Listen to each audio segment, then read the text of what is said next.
When learning is purposeful, creativity blossoms. When creativity blossoms, thinking animates. When thinking animates, knowledge is fully lit. And when knowledge is fully lit, the economy flourishes. Good morning, dear students. This is Anjum Sharma, Assistant Professor, Khalsa College of Education, Ranjit Avenue, Amritsar. Today I like to speak about a philosophy that says, that believes, that each individual on this earth has basic right. Right for what? Basic right to live equally and fully in society. A term that comprises diversity. A term that accepts differences. So friends, I am talking about the concept of inclusion. I would like to share about the concept of inclusive education. Inclusive education implies that all the children in all the schools, in all the shades of abilities and disabilities, they are most welcome. They are at most welcome to the normal schools by making the arrangements and accommodations, by adjusting the furnitures, by adjusting the classrooms, by adjusting the methodologies with the normal schools, with the normal students, with the non-disabled peers. And as NCF 2005 says, that inclusion is not confined to disabled. It also means non-exclusion. It also means embracing all. Now, let's have a historical journey of inclusive education. Beginning with the ancient period. In the Vedic era, we have an example of Saint Ashtavakra, the most chronic and severe case of, we can say, orthopedic impairment. But he turned out to be a very brilliant and learned scholar, all because of educational facilities provided at that time, irrespective of all kind of disabilities. The reason being, the saints, the rishis and the gurus of that era, they had firm faith in the theory of karma, and they believed in providing all kind of amenities to all the students, to all the people, irrespective of any kind of differences, diversities, or we can say disabilities. Moving on to the pre-independence era, we can witness that Mughal and Maratha rulers, for what? For the disabled people, for the poor also. They have established the schools for the blind, they have established the school for the dumbs, and for the children who were mentally retarded in the year 1941. These are few of the, we can say, they're remarkable landmarks in this category.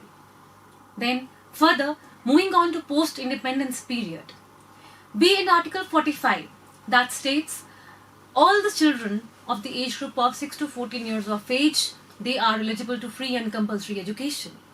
We talk about Kothari Commission, we talk about the provisions of National Policy of Education, all witnesses the same. However, the pace with which inclusive education started, it has not reached the height that it was ought to be. UNO report says that still there are 70% of such disabled children who have never ever seen the walls of school. Just a matter of shame for all of us. Now, let's peep into the barriers. What are the obstacles that have been responsible for the situation? So, the barriers to inclusive education can be categorized into three types. One is social barriers, second, educational barriers, and third is attitudinal barriers. So, starting with social barriers, the top of the list is negative thinking. Most of the people in our society, not only the Indian society, but I feel in the societies all over the world, they consider any sort of disability as the curse of God. And they show the helplessness in this regard. Not only these, the parents of the disabled children, they feel they have been having the burden of liabilities if they have the handicapped child. And they are ready to shed off their responsibilities by simply sending them to special schools or maybe probably the residential schools. Second, discrimination. The parents of the normal wards, they dislike if their children mix up, interact with the child with the impairment. They feel that the child who is disabled, he is inferior, he is uncultured, he is vulgar. And at times, they even instruct the class teachers that their students, their children, should not mix up, should not share anything, should not share the tiffins or the stationery with the child who is disabled. Thirdly, special education is a good alternative. Now, the parents feel if we have special schools, if we have the residential schools, if we have special education, why to resort to mainstream education? Why their children should face the shame that they should not?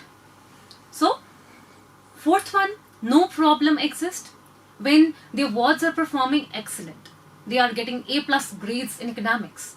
They are getting A plus plus grades in, we can say, co-curricular activities.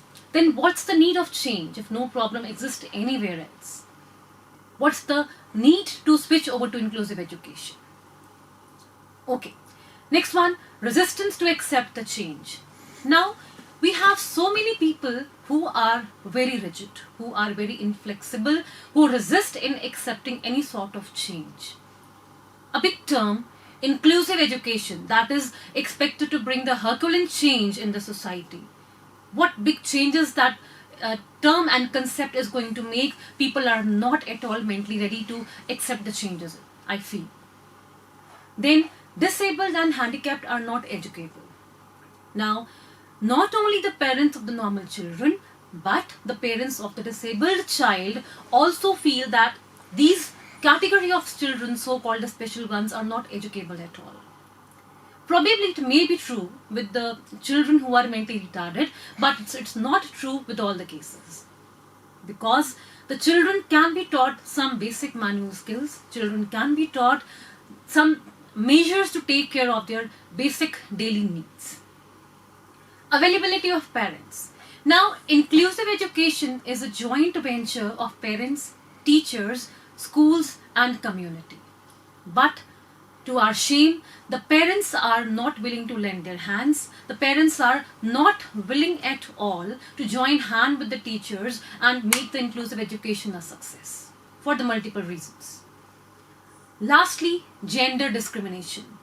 Females since ages have been the victim of discrimination. And if the girl child is disabled, it adds to the severity of discrimination and, believe me, up to the intolerable limits. And so the education of girl child, able or disabled, it is a task till date. So students, these were some of the social barriers. Now, switching on to the second category of the barriers, that is educational barriers. Top of the list, less sensitivity towards diversities. The parents, the teachers, the school authorities, they are less sensitive towards diversities.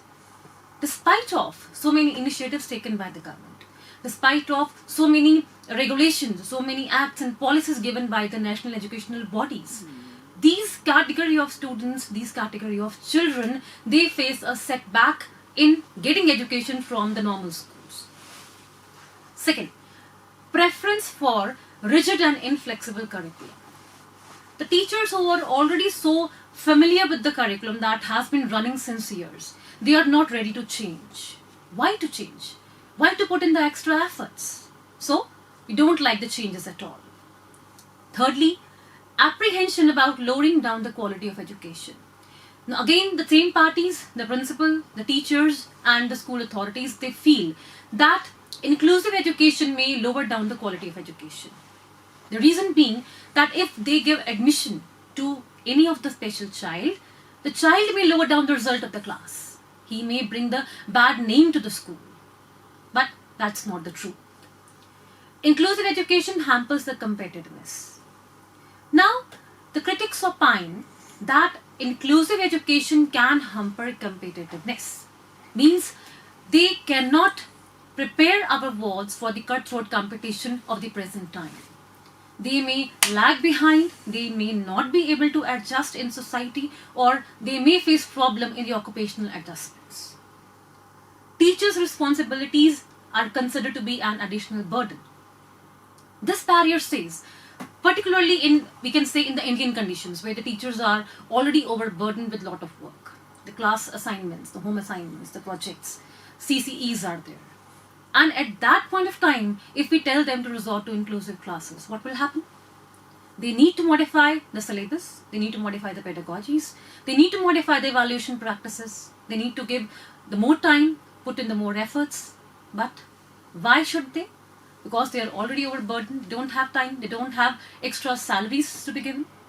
So they object. So friends, these were few educational barriers. Now switching over to the last category of barriers, that is third one, attitudinal barriers. First one here is inferiority complex. Now the child who is already under the curse of God, we can say the child who is already facing some sort of disability, he is an inferiority complex. In any sarcastic remark from the parents, from teachers, from siblings, friends, it adds the spark to the fuel. They may fall into depression. Secondly, the pity. Most of us, in fact, everybody of us, we have pity for the child who is disabled. But this is not what they require. They need equal opportunity to live, to survive, to work and to earn. Ignorance. People with disabilities are often dismissed and regarded as incapable of doing any kind of work. But the fact is, if the person has disability in one area, he may be capable of succeeding in some other area. We have few live examples. For example, the history says the blind poet Surdas, the very, we can say, intelligent Stephen Hawking, Ravinder Jain, the excellent music composer, and we have so many more such examples to quote. Next one, the spread effect. People assume that individual's disability may also hamper his other sense organs. For example, if we see a person is blind, we assume that person might be intellectually low even. But that's not the truth. Stereotypes. The other type of spread effect is the positive and negative generalization in form of disabilities. Like, most people believe if the person is blind, he might be some excellent musician. Or a person who is deaf, he might be composing some extraordinary pieces of poems or songs. But that's not always the case. Backlash. Many people believe that persons with disabilities are given the undue advantage. They are given some easier task. They are paid more than the normal ones. Denial. Now what happens? There are few disabilities which are hidden. Like a person may be facing the consequences of epilepsy. The person may be having some psychotic disorders. The person might be suffering from cancer. So these are the hidden, we can say, the disabilities that are not visible to everybody. Fear. People may fear that I might not say something or do something wrong to the person with disability. So in tune of that fear, he starts ignoring the one who is already disabled or he is suffering from some impairment. So these are few of the attitudinal barriers. So students, we have covered the three kinds of barriers. One is starting with social barriers, second educational barriers, and third one attitudinal barriers. Now, we have few facilitators. We do have barriers, but we do also have facilitators that can help us to overcome all these barriers. Starting with legislation, policy and national plans. Until and unless government takes the initiative once again, until and unless the educational bodies, they come up with new policies and norms for the disabled ones, we cannot win the war. Secondly, overcoming negative attitude. Whose attitude? The attitude of parents, of the teachers, the society, and the disabled child himself. Unless and until we give them the motivating spirits, they cannot face the consequences. Building teacher capacity. Of course, in the country like India, we don't have teachers who are capable to handle the inclusive classrooms. So what needs to be done? We need to train the teachers. We need to introduce the subjects. We need to introduce the pedagogies so that the teachers have master over the skills that can be successful in handling the inclusive classrooms. Funding. We need funds. We need money. We need funds to raise the infrastructure. We need funds to arrange the gadgets and devices. so that the hearing impaired or the visually impaired or the orthically impaired students can be settled down in the classrooms. So the state government, central government, NGOs, they should come forward and just lend the funds to the schools and educational institutions. Recognizing and addressing individual differences. Once we are ready to accept that no two individuals are same, even two identical twins learn differently. Each individual has his or her own learning style. If we accept this fact, then we can say, step forward towards inclusive education. Removing physical barriers, of course, infrastructure has to be modified. Ramps are required in the schools and colleges. We need the benches modified. We need the washrooms modified. The water points has to be built in that way. So the physical barriers have to be removed in order to facilitate inclusion. And lastly, community, family, and disabled people involvement. It's the joint venture that requires the support of family, that requires the support of community and disabled people themselves.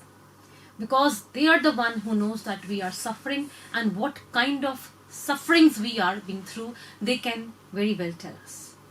So, students, these were the facilitators to inclusion. And if we successfully involve these, resume these, we can surely overcome the barriers. Finally, I end up my presentation with the beautiful quote by Ravage. He says, "Sometimes the most brilliant and intelligent students do not shine in standardized tests because they do not have standardized minds." Thank you so much.